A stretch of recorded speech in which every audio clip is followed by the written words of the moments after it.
Praise the lord. యేసుక్రీస్తు నామముపేట మీ అందరికీ శుభములు. మీ అందరు బాగున్నారా అండి? చాలా సంతోషం ప్రతిరోజు వాక్యం చెప్పడానికి. మరి వాక్యం చెప్పే ముందు, వాక్యం వినే ముందు చిన్న ప్రార్థన చేస్తాం.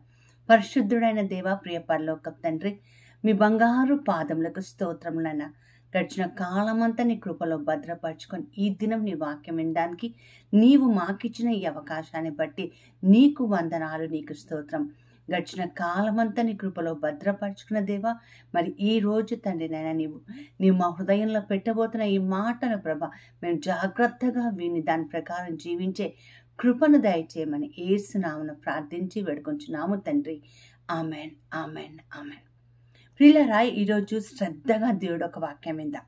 ఎంత శ్రద్ధగా దేవుడు ఒక వాక్యం విందామంటే ఇది కేవలం మనకి, మన వ్యక్తిత్వానికి సంబంధించింది మాత్రమే, మన హృదయానికి సంబంధించింది మాత్రమే. ఒక్కొక్కసారి మన జీవితంలో ఇలా జరుగుతూ ఉంటుందండి.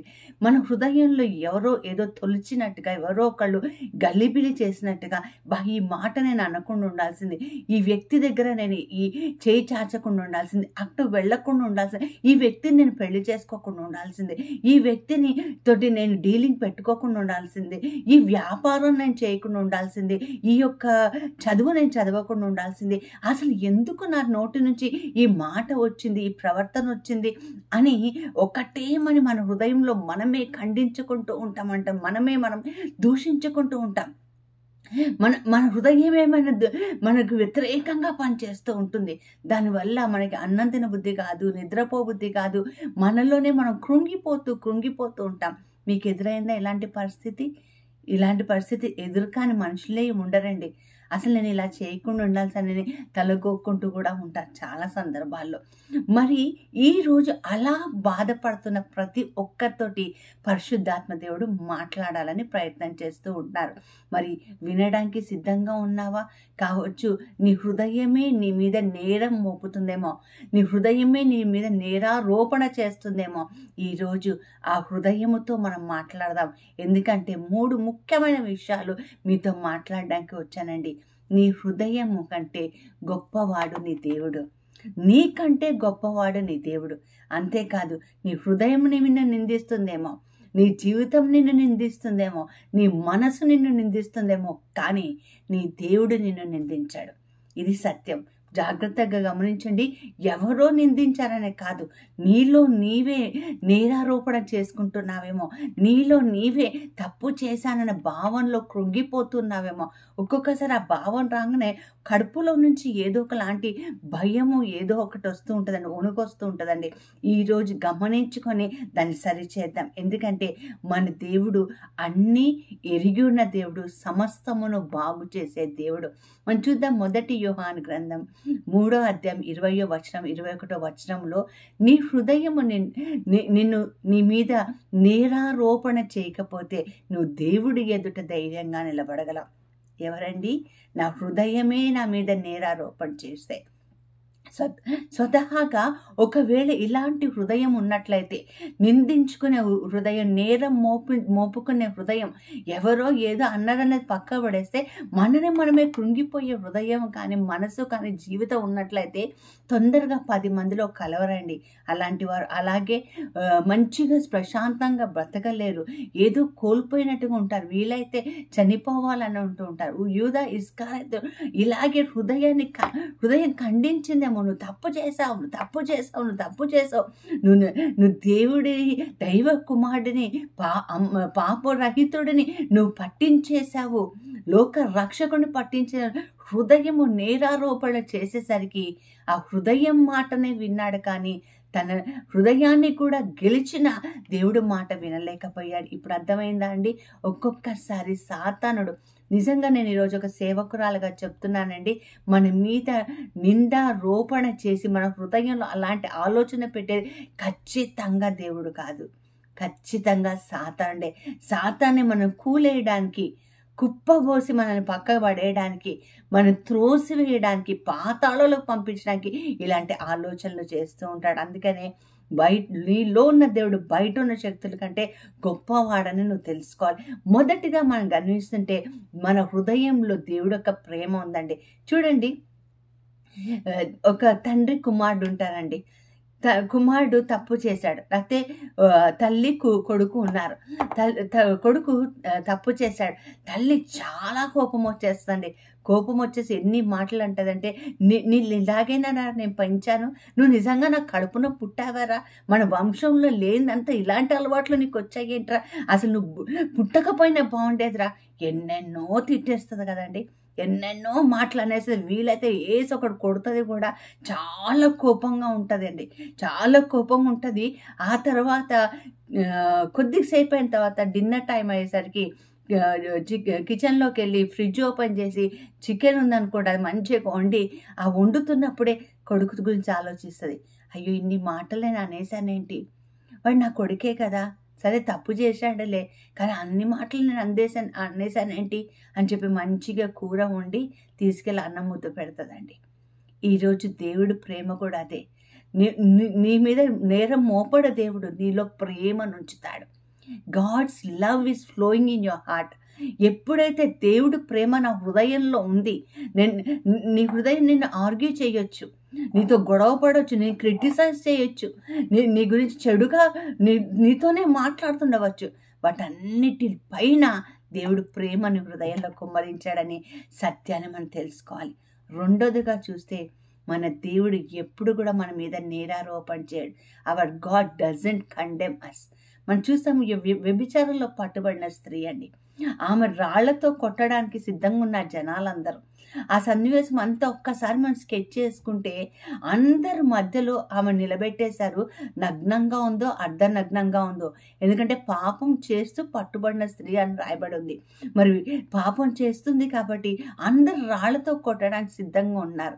అందరూ చేతిలో రాళ్ళు ఉన్నాయి. మన యేసుప్రభు అన్నాడు, మీలో పాపం చేయని వాడు మొదటిగా రాయి విసిరండి. ఎవ్వరు ఆమెను కొట్టకుండా అందరూ వెళ్ళిపోయారట. ఎవరన్నా నిన్ను నిందించారమ్మా, ఎవరన్నా నీ మీద రాయేశారా అన్నప్పుడు ఆమె అంటుంది, ఎవరు వేయలేదు. Neither do I condemn you, నేను కూడా నిన్ను నిందించాను. చూసారా, మన దేవుడు మనం నిందించాడండి.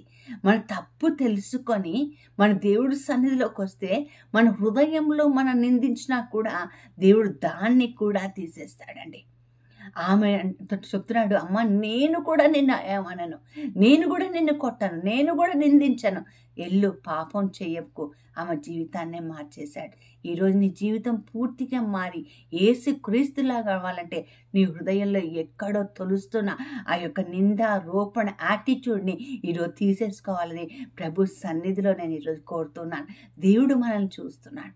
ఒకటే మన బాధపడుతున్నామేమో హృదయంలో, తప్పు చేశాను, ఇలా అనకుండా ఉండాల్సింది, ఇలా చేయకుండా ఉండాల్సింది, ఇక్కడికి వెళ్లకుండా ఉండాల్సింది. నా జీవితంలో కొన్ని సంవత్సరాలే గడిచిపోయాయండి. కొన్ని విషయాల్లో నేను అలా ఆలోచించి ఒకరోజు రాత్రి దేవుడు నాతో మాట్లాడటం ప్రారంభించాడు. అప్పుడు నాలో ఉన్న రాతి గుండం ఈ యొక్క నిందారోపణ హృదయాన్ని తీసివేసి దేవుడు గొప్ప ధైర్యపు ఆత్మను నాలో నింపాడు. అలాంటి కృప మీ అందరికీ కూడా దేవుడు ఇవ్వాలి. మూడవదిగా మనం చూస్తే, మన దేవుడికి మన హృదయం ఏంటో తెలుసండి. నిందించాడు, ఖండించాడు. మన హృదయం ఏంటో తెలుసు. బొంకిన పేతుర్ని దేవుడు ఎలాగ తీసుకొచ్చాడండి. బొంకిన పేతురికి ఆయన మందను మేపడానికి ఆయన సిద్ధపడ్డాడు. God knows the heart of Peter. God also knows the life of Peter. తన జీవితంలో అతను బొంకాడు, కానీ అతని హృదయంలో దేవుడి పట్ల ప్రేమ ఏంటో తెలుసు. అందుకని తిరిగి అతన్ని అక్కున చేర్చుకున్నాడు, హృదయానికి హత్తుకున్నాడు. ఈరోజు దేవుడు నిన్ను కూడా హృదయానికి హత్తుకోవడానికి సిద్ధంగా ఉన్నాడు. God knows your heart. నీ హృదయంలో ఏముందో దేవుడికి తెలుసు. నీ హృదయంలో ఏముంది, ఆయన పట్ల ఎంత ప్రేమ ఉంది, ఆయన అంటే నీకు ఎంత ఇష్టమో ఆయనకి తెలుసు. నిన్ను వదులుకుంటానా, నీ కోసం నేను దేశాలనే రాజ్యాలను వదులుకుంటాను అన్నాడు, కానీ నిన్ను నేను వదులుకోలేను. యాకోబు చిన్న మందా, నిన్ను భయపడవద్దు, ఎవరు నీకు లేరని భయపడకు, నిన్ను నేను వదులుకోలేను. నీ హృదయం ఏంటో నాకు తెలుసు. ఈరోజు నీ హృదయము దేవుడికి తెలుసు. ఎంత ప్రేమ నీకు మనకు ఆయన పట్ల ఉందో తెలుసు. కాబట్టి ఈరోజు సంతోషిద్దాం. మనలో మనం మళ్ళీ చెప్తున్న వేరే వాళ్ళు ఏదన్నారో కాదు, నీకు నువ్వు తీసుకున్న కొన్ని నిర్ణయాలు కావచ్చు, పరిస్థితులు కావచ్చు, లేదా మాటలు కావచ్చు, నిన్ను నువ్వే నిందించుకుంటున్నావేమో, నిన్ను నువ్వే కసురుకుంటున్నావేమో, నిన్ను నువ్వే పోట్లాడుతున్నావేమో, నిన్ను నువ్వే నిరాశపరుచుకుంటున్నావేమో, డిస్కరేజ్మెంట్లోకి వెళ్ళిపోతున్నావేమో. అలా బ్రతకమని దేవుడు చెప్పలేదండి. మన దేవుడు ఏమో చెప్పాడు తెలుసా? సమృద్ధిగా జీవించు, live a life with abundance అన్నాడు. దొంగవాడు దొంగలించడానికి వస్తాడు, కానీ నేను జీవమును దాన్ని సమృద్ధిగా ఇవ్వడానికి ఇచ్చాడు. మరి నీ హృదయం నీ మీద నేరారోపణ చేస్తుందా? ఆ హృదయం కంటే గొప్పవాడు నీ దేవుడు కాదా? ఆ దేవుడికి మరి శిరం పంచి ప్రార్థన చేసుకుందామా? అలాంటి కృప దేవుడు మనకు దయచేయనుగాక. ప్రార్థన చేసుకునేటప్పుడు సంతోషంగా ఉండాలండి. హృదయంలో నుండి ప్రార్థన చేసుకుంటే దేవుడు మన వైపు చూస్తుంటారు. మీతో మాట్లాడుతుంటే నా పక్కన దేవుడు ఉండి నన్ను ప్రోత్సహిస్తున్నట్టుగా అనిపిస్తుంది. ఎందుకో కొత్త భావన ఈరోజు నా హృదయంలో కలిగింది. ఎంత మంచి సంతోషకరం విషయం. దేవుడు మనల్ని అనాథగా వదిలిపెట్టాడు. చిన్న ప్రార్థన చేసుకుందామా? పరిశుద్ధుడైన దేవ, ప్రియ పరలోకపు తండ్రి, అవును ప్రభా, మా హృదయం ఎప్పుడు మమ్మల్ని ఖండిస్తూ ఉంటుంది ప్రభా, మమ్మల్ని నిందిస్తూ ఉంటుంది. మేము తప్పు చేసామేమో, అలా వెళ్ళకుండా ఉండాలి, ఆ ఇల్లు తీసుకోకుండా ఉండాల్సింది, ఆ వ్యక్తి దగ్గర ఇలా మాట్లాడకుండా ఉండాల్సింది, నోరు జారకుండా ఉండాల్సింది, చెయ్యి చాచకుండా ఉండాల్సింది, అయ్యా ఆ ప్రాంతానికి వెళ్ళకుండా ఉండాల్సింది. ఎన్నోసార్లు హృదయంలో ఏదో మా మీద మేమే నేరారోపణ చేసుకుంటున్న సమయంలో ఈరోజు తండ్రి నీ ముందు ధైర్యంగా నిలబడడానికి మా హృదయాన్ని తెరిచి అలాంటి నింద మోపే హృదయాన్ని తీసివేసి, సాతాడు కృతంత్రంలో తీసివేసి నాయన ప్రభ, ప్రేమించే హృదయము ప్రభ, మమ్మల్ని అంగీకరించే హృదయము ప్రభ, అలాగే నీతో సఖ్యత కలిగిన హృదయము తండ్రి ప్రభ, మమ్మల్ని మార్చమని, మాతో ఉండమని యేసు నామమున ప్రార్థించి వేడుకొంచున్నాం తండ్రి. Amen, amen, amen. ఒకటి చెప్పిన, God doesn't condemn us. Be brave and be loving in Jesus' name. Amen.